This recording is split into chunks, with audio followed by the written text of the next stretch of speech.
You're listening to The Sizzle on Iron Skillet Radio and Iron Skillet Television. You know who it is. You know what it is. It's The Sizzle in the building. That's right, baby. We're coming to hit you with the reaction to the first game of the 2021 season. Woo-hoo! NFL was in full effect tonight. Yes, it was. It was a beautiful thing. It was a beautiful thing. But before we can do that, let me say this. If you have not liked, subscribed, and shared, make sure that you hit the button below. Make sure that you're leaving commentary. Tell us how you feel about it. Push the button. Push it good. Make sure you get the commentary. Make sure you get the... No, I can't even. This man. Push it. Push it good. Push it. Push it real good. Push the button. Yes, please push the button. You don't want me up here. You don't want me up here doing the push it dance. You know who was that slid through the other one? It was that Pep that slid through Sauce legs and the Sauce slide through Pepper's leg. I always got them mixed up. Which one was which? The Pep was the big one, right? Pep was the big one. She was taller, sir. You have to be politically correct. You can't just say she was a big one. I'm from back in the 80s, man. She was a big chick. She was thickalicious. That's all I can say. Oh, get up on this. Anyway, push the button. All right. Thank you. Thank you. Go ahead with your opening, sir.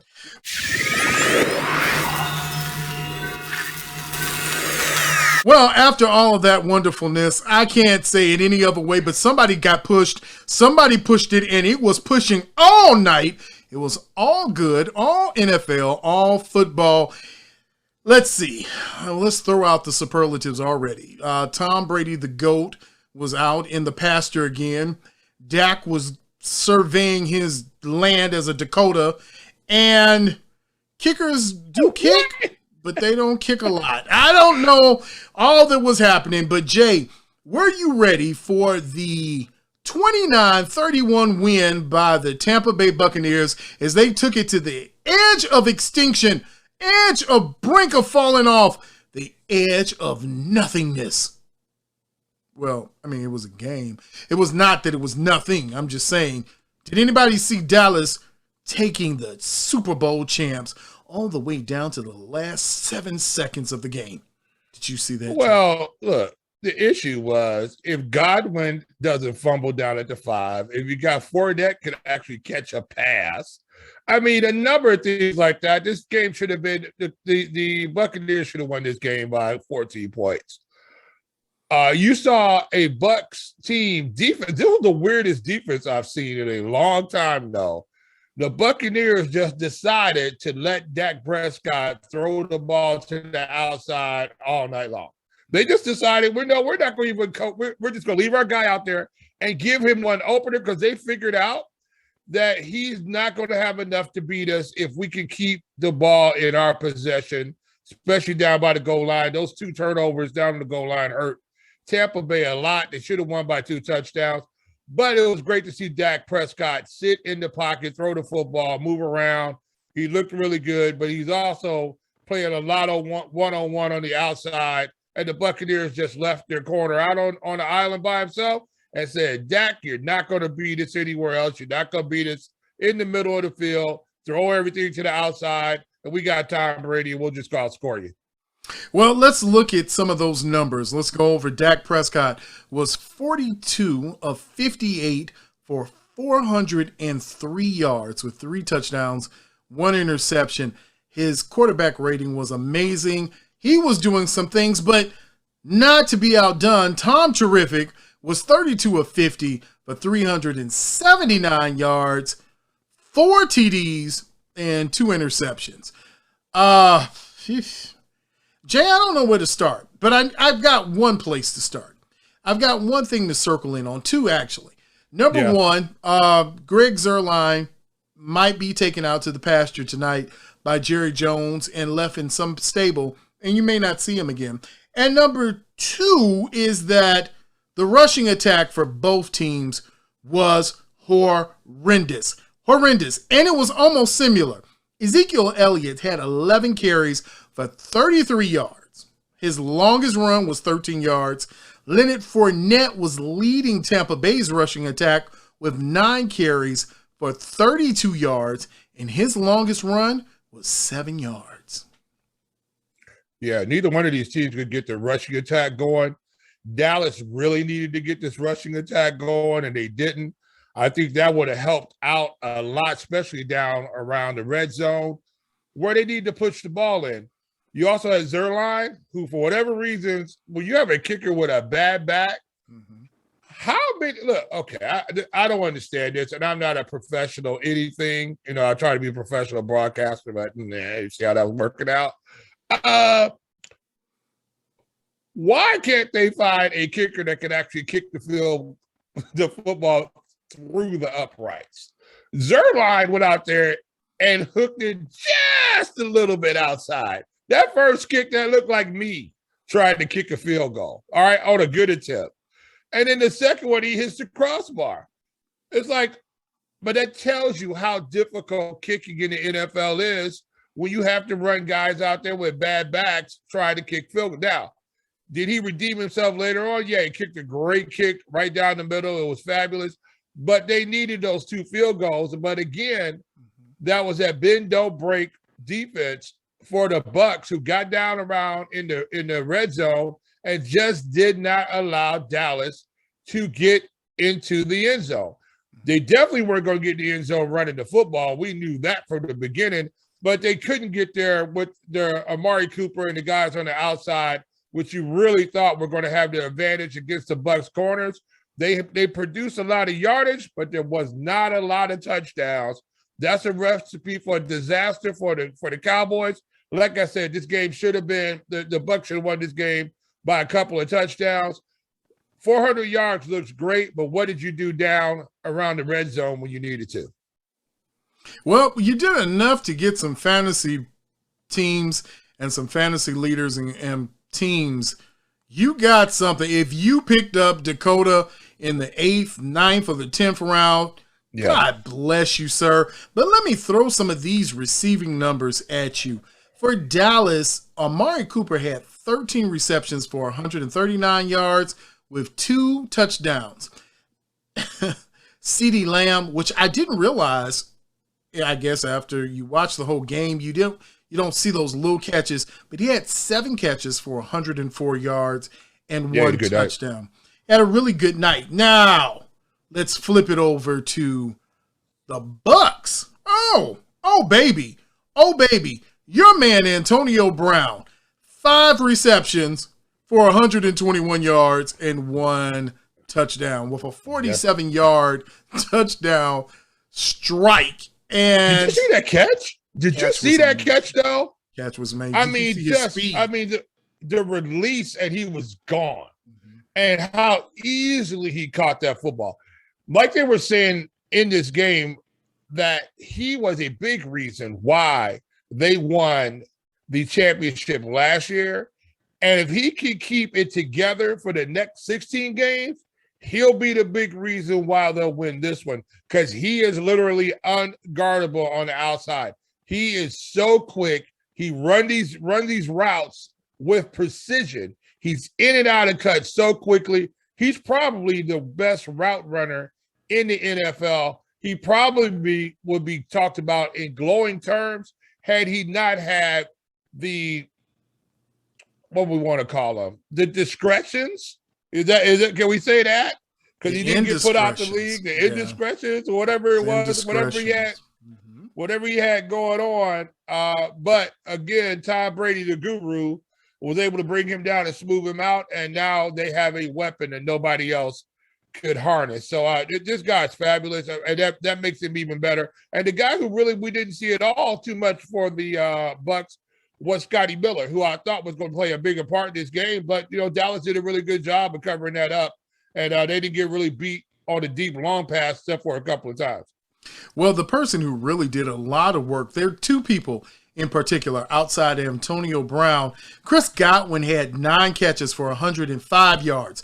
But the real difference maker in this game was Rob Gronkowski with 8 catches for 90 yards and 2 touchdowns. Yeah. In the red zone, he was unstoppable, and he was the release valve for Tom Brady and this Bucs team that just seemed to be unstoppable offensively. The only people that stopped them were themselves, really.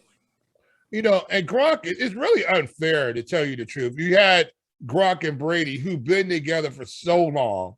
They both understand coverages. They know what's going on. And they really showed it that one time when there was that zero coverage inside, and Brady basically looked over and saw what was going on. And he knew if that man blitzed, he was going to have Gronk down the seam. Gronk read it exactly the same way. The guy, Gronk goes to block. He sees the guy blitz. He releases, takes off down the field, and is wide open into the end zone. That's what, you know, decades literally of playing together will produce for you. That's why they make this team almost unstoppable, because even with this game, as tight as it was on the back end, you knew somehow, some way Tom Brady was going to get them into position to have a chance to win the game. And we knew Ryan Suckup is one of the best kickers in the NFL. And that was a done deal. That was an absolute done deal. You knew it was going to be over. Brady was not going to fail in that type of situation, and he didn't. Yeah, it was one where you saw the beginning of a season, and it gave you everything you could ask for. All the offense you could ask for. Now, it may be defensively, you didn't see the number of sacks. There was only one sack in the total game, but what you saw was a lot of pressure. You saw a lot of people coming off the corner. You saw a lot of guards holding and hoping that somebody wasn't coming up that A-gap to kill someone. It was a thorough game. I enjoyed it. But you know what the thing about it was? You saw a lot of holding on the Cowboy side. I mean, a lot of that they weren't calling. I mean, there was some just grabba-doos up there. They were just dancing, doing the waltz out there. They weren't calling. But what you didn't see the Cowboys coming out and blitzing Tom Brady that much. They brought some packages, but not that much, because they knew Tom Brady was going to go and read where that blitz came from. He was going to feed the ball back in that area. It's just one of these situations. If the Bucs get beat, or when the Bucs get beat, I don't think they're going to go 17-0 this year, but it's going to be on something, because somebody is either dropping the ball in the end zone, or they're blowing a pass route or something like that, or a read, because Tom Brady just looks dialed in. He understands what's going on, and he can deliver the football. And but it was, like you said, man, it was a good football game. I'm glad it started off like that. I thought actually that the Cowboys might get nuclear bomb, because it really was just a lot of guys on that team that we had not seen before. But they came out and played well. But, you know, the world champions, they're going to bring that type of effort. When somebody comes and plays against them, they're going to get everybody's best effort. And they got the Cowboys' best effort today. They just came up a little bit short. Yeah, a little short. And I think a running attack, to your point, would have really bolstered Tampa Bay in moving them forward. And you're right. If they had had a good running game, they may have won by 2 touchdowns. But conversely, we could look and say the same on Dallas's part. If they had a running game early, and if they were able to convert and get those red zone appearances and turn them into touchdowns in the first half, might have been the difference in this game. Might have been a 1 touchdown lead for Dallas going into that last minute, where Tom Terrific in with 1 minute and 47 seconds. 140, something like that. But you know what was really weird about this whole game? It looked like Dallas was actually going to try to get this ball rolling. They looked like they were going to try to run a little bit. But when they're going up against Nada, when you're going up against Ndamukong Suh, you got David, one of the fastest linebackers in the league. They're not going to let you run in there too often and too long. And I just think because play action wasn't really a factor in this football game, that they just decided to allow Dak Prescott to funnel those throws outside.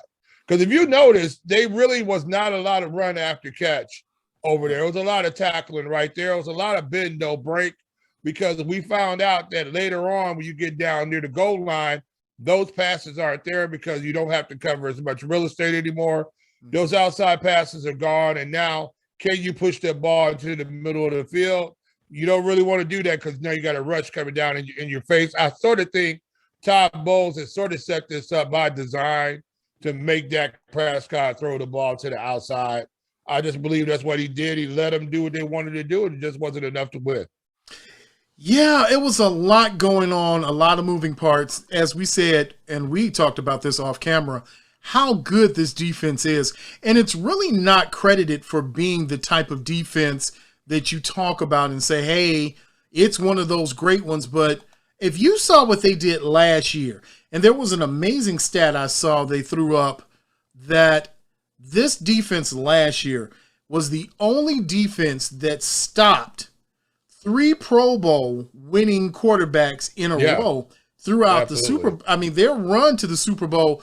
When we talk about great players and great teams, I think somehow you've got to mention and somehow put it into the question, or at least into the conversation.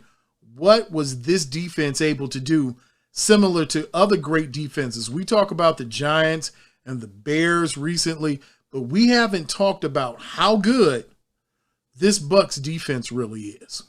Well, the only real place that they really have problems with on this defense are their corners. Right. They have the best defensive line, hands down, in the NFL. I mean, you got JPP, Ndamukong Suh, you got Nada. I mean, it's just ridiculousness coming out there. Just scary all across there. You got that super fast linebacker core going across there. I mean, really, that front seven is just as formidable as it gets. Now, they did lose a corner today. It looked like probably a shoulder dislocation when he fell awkwardly like that. So he might be gone, hopefully not for the rest of the season. So they do have a Achilles heel out on the corners. However, though, if you don't get a Dak Prescott who can really get the ball out quickly, and you got a quarterback who's more of a statue back there, these blitzes might get home, and it's going to be Katie bar the door for a lot of other quarterbacks out here if they can't get rid of the football. Scary defense. We're going to see what's happening. And I'm going to tell you why it's scary is because the opposite offense always has to be trying to push the ball. Has to be trying to push. When I said it, it didn't sound right. I'm sorry, Miss Johnson. My English teacher, when I said be trying, that's my hoodie bonics language coming out every once in a while. But the issue was that this defense, because of Tom Brady, it causes the other offense to have to open up and push the ball downfield, push the ball where they don't want to push it because they know they need to score. Because Tom Brady is going to come back, he's going to come back and figure out your defense like he did tonight. He knows what's happening out there, and he's going to put his team in a position to score points. You got to score points to beat Tampa Bay. There's not going to be any 14-10 games with Tampa Bay. There's not going to be it. You got to score. You got to at least score 30 points to win. We saw tonight. That didn't happen. If the Cowboys did score 30, what was the night score? I can't remember. Was it 28? 29-31. 29-31. So you got to score at least 30 points to win the Cowboys. To beat the Tampa Bay Buccaneers. You got to score points. There's no 14 points is not going to do it against the Bucs. The Bucs know that, and I believe Todd Bowles understands that you can have all that yardage you want. You ain't getting nothing down the end zone, and we saw that play out today. Well, one of the biggest things when you look at this core, as you had just mentioned, you've got Antonio Winfield, you got Jason Pierre-Paul, Shaquille Barrett, Levante David, who was a wrecking machine. But all of that aside, even when you put Ndamukong Suh there, the key to this defense, and an element that they didn't have a lot of last year because of injury, but the key is their nose tackle, which is Vita Vea. He is unstoppable on a single man coverage. When he's being blocked by that guard, or even if that tackle comes, he's able to bowl through them, get to the quarterback as he did tonight, was able just to push the guard all the way back into Dak Prescott and still tackle Dak Prescott. Amazing. But the most amazing thing, Jay, is what happened with Ezekiel Elliott was it just the defense, or is Zeke just bleh? That's the word. Is he's just bleh. You got to run behind the offensive line that you're given. You know, I mean, you just said how great this defensive line was. I don't know why I threw Nada in there as Veda, but if you don't get the running room to run in, I don't care how great of a back. You could have put Jim Thorpe, Jim Brown, Red Grange, whoever else you wanted to put back there. Nobody was going to get yardage on the ground against this defense. They know it. This defense knows you're not going to be able to run them. You might crack off a 16-yarder, 15-yarder because you get loose, but are you going to have a 20, 30, 25 carry game for 120 against this? No, not going to happen. Not going to happen. And they know it. You can't run against this team. So you gotta throw the ball 40. Do you think they really wanted Dak Prescott to throw the ball over 40 times? And he just came back off a broken leg. And here's the other part about it, but we haven't even talked about. Veda came back. He broke his leg last year. Was it last year or the year before? Last year. Last year he broke his leg. And he's back again like a monster. He looked like, what was that? The juggernaut. That's what he looked like. He was like the juggernaut. You know what I'm saying? And you couldn't stop him. What are you gonna do with him? How you go? You know, you got the Hulk out there with a helmet on. What are you gonna do? Well, if you're an opposing running back, you're not gonna do too much. No. It's funny. This defense reminds me of a couple of years ago. I don't know if it's 3 years now, 4 years, when the Bears had their defense that you couldn't run on. Now, what you can do in certain spots on that Bears defense was you could hit them with the short yardage plays, the little dink and dunks, the buttonholes. You could do some little things to them and matriculate down the field. But if you're going to sit there and try and run, not going to work. Memo to the NFL. You cannot run against the Bucs front. No. They're mean. Here's another memo. Here's another memo to the NFL. Here's another memo to the NFL. They're going to run out the Black National Anthem for every football game, or is it just every big event? Because you talking about, I sat there and went, what? We not even in Black Lives Matters mode.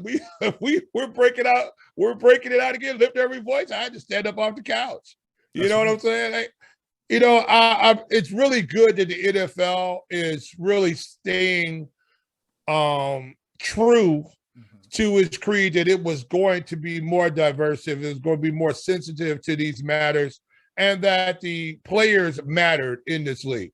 And I'm really happy to see that they're actually playing the Black National Anthem. There might be some people who are watching this today might not like that they're playing the Black National Anthem.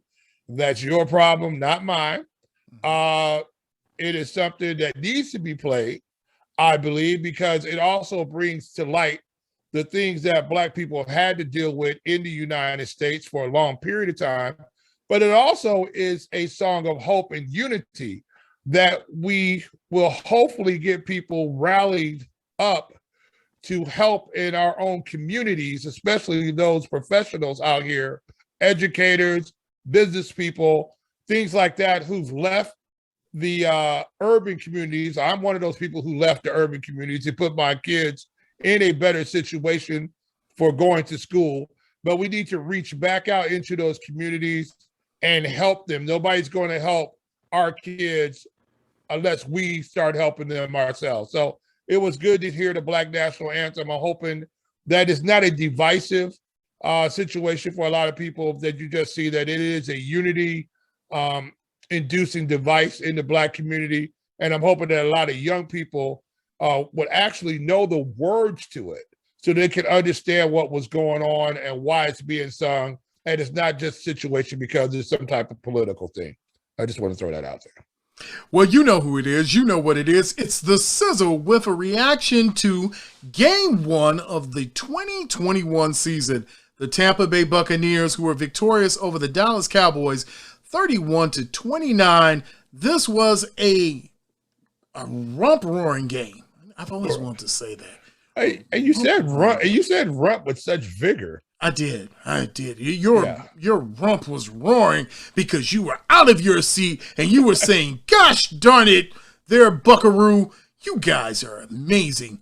You swashbuckler, you Tom. You're an amazing swashbuckler. Yes, he is Captain Swash, the Buccaneer. You were okay till you went over there. Okay, well, you know who's in the building. He's J.SIZZLE. I'm G.SIZZLE. Make sure that you follow us on Twitter, Facebook, and Instagram at Iron Skillet Sports. And remember to like, share, and subscribe to Iron Skillet Sports on YouTube at Iron Skillet Sports.